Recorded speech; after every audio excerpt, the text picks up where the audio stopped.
Welcome to the PlanStrongerTV market update for Wednesday, January 28th. Let's dive right into the numbers. You'll see your total return numbers for 2025. Indices we follow, all strong, solid. And then let's go ahead and look at year to date. Off to the races. Look at these numbers. Dow 2%, nothing earth-shattering, but as you look down the screen, you'll see we get to small cap and foreign stocks jumping out way ahead. And again, we've said it many times, a case for diversification. There you go. Not just investing in the United States and not just investing in the largest companies. All right, so let's turn to Robert. Robert, I know that some data came out or some information came out about consumer confidence. So what was the report? What did it tell us? And what are some of the implications? Yeah. In my job description, I look at a lot of data and I read a lot of reports, having my fingers on the pulse of, the markets and the economy and all these reports. And I have to say, my eyes kind of opened up when reading this. So let's start with some good news. In December, consumer confidence was revised upward. The number that was, put out 94.2, it's kind of a relative number to 100 being a baseline. So we knew it would dip for January. The expectations were for it to dip to 90.9. We got a number of 84.5, so 9.7 points lower than December. So the headline that caught my attention before I read the full report was, quote, confidence collapsed to lowest point since 2014, 12 years ago, surpassing pandemic depths. So those two kind of, worse since 2014, pandemic depths, so what's going on here? So I kind of read a little further. There's something called the Present Situation Index, David. That's defined as consumers' assessment of current business and labor market conditions. Okay, that makes sense. Who are they asking? This is a survey of consumers, and they ask them, like sub-indexes they ask them about business conditions, employment conditions, about the labor market, incomes, that sort of thing. So this is how you feel right now, the Present Situation Index. That went down 9.9 points. Another category is the Expectations Index, which is the short-term future. Again, based on consumers' short-term outlook for income, business, and labor market conditions. That fell 9.5 points. So, we see how consumers feel present, about how they feel, how they think the economic conditions will be in the short-term future. And one note that this dipped across all age groups, all generations, all income brackets, and among all political affiliations.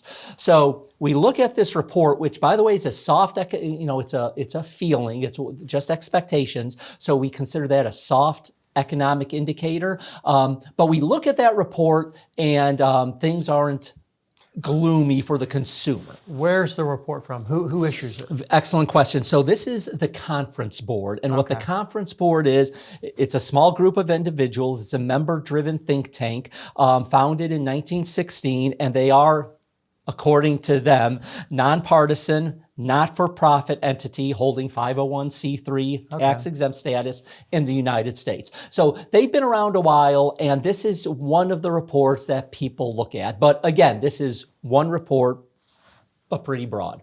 Well, and I think that's a fair question because in today's world, we have to understand a little bit more about, who's the report, who's doing it, do they have a bias, do they have a certain perspective? Now, I'm going to ask the question that the viewers want me to ask you, Robert, and that is, you said 85 is, it went down to 85, and it's a scale of 1 to 100. Well, depending on what school you went to, that might be a B or an A.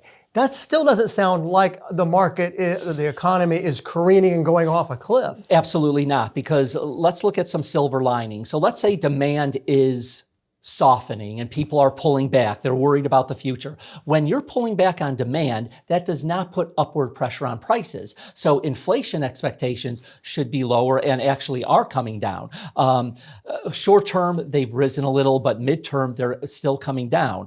Another one is just on Monday, this report came out yesterday. On Monday, the day before, durable goods orders, both the core and ex-transportation, crushed expectations, moving higher. And yet, so there's a dichotomy there. The market numbers that David showed you at the beginning all in the green. Just a week ago, 4 of those were in the red.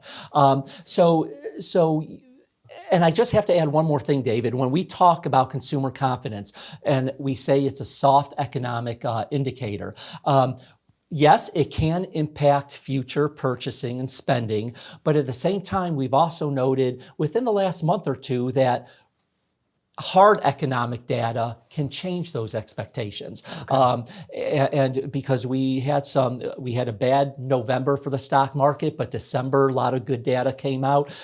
Other good data is coming out. So in this job, it's kind of difficult because you see, some negative data that came out with that one report, but you have to juxtapose it against the positive economic data, and one will influence the other. Whether it's a good economic data pulling up that consumer confidence moving forward, or this negative consumer confidence affecting the real data that people pull back spending, we have to wait to see. So this indicator or indication of consumer confidence can be a very, as you said, it's soft, Robert, but it's also can be kind of a temporary perspective that people may be having in general. But as the data comes out, we move into this new year, we could see more positive things like you talked about with some of the, the manufacturing or the purchased goods. So an analogy I just thought of, and it may or may not be a great one, but I'll use it anyway. It's almost like the consumer confidence is a very fussy baby that needs a nap. But otherwise, the baby is healthy and been fed, and it's okay. It's just a temporary kind of expression we're seeing by consumers. And consumer confidence is also affected by things that are really not even ties into it. Like we have a lot of things going on in this country right now, and you turn on the news and it's do they still call it the news? They still call it the news, okay, but it's a lot of negativity, and that affects people. Mm-hmm. And so when these surveys go out, by the way, it ended January 16th. So this is 12 days ago that this survey ended. So since January 16th, they're accumulating data for next month's numbers. So consumers are affected by the general state, the media, a lot of the media. So another analogy for you is almost like somebody's had 12 cups of coffee and then somebody's whacking them with a bamboo stick and so how do you feel? Yeah, that's kind of what the media does with this constant barrage of the negativity that we're seeing. And so I think that this may be something that as we move through the year, confidence will improve. And if that's the case, Robert, should people be doing any tweaking or adjusting of their portfolios in light of strong underlying data, perhaps a potential for interest rates to come down, and this consumer confidence thing? Yeah, we talked last week about style shifts, and you mentioned it when looking at the numbers.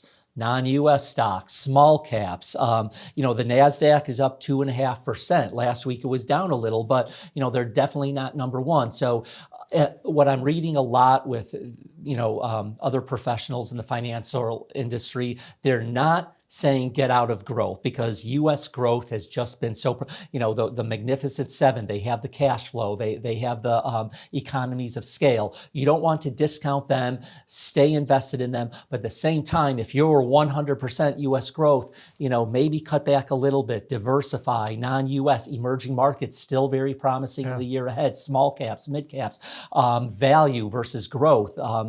We see a broadening of the market performance, which is very good and very healthy news for the stock indices we're showing you. They're not being pulled up just by the Magnificent Seven anymore.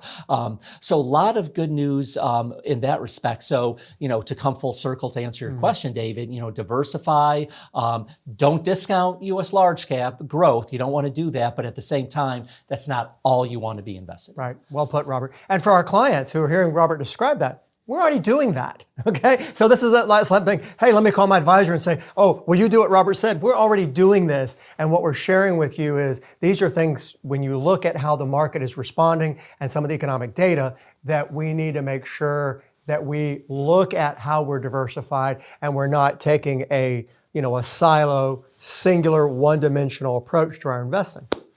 Very well said, David. Okay, Exactly. Very good. All right. Robert's working hard. We want to make sure he gets his credit. Okay. All right. Well, then we'll continue to monitor this. We go through data and additional information that comes out, and we'll be back to report to you to help you plan stronger.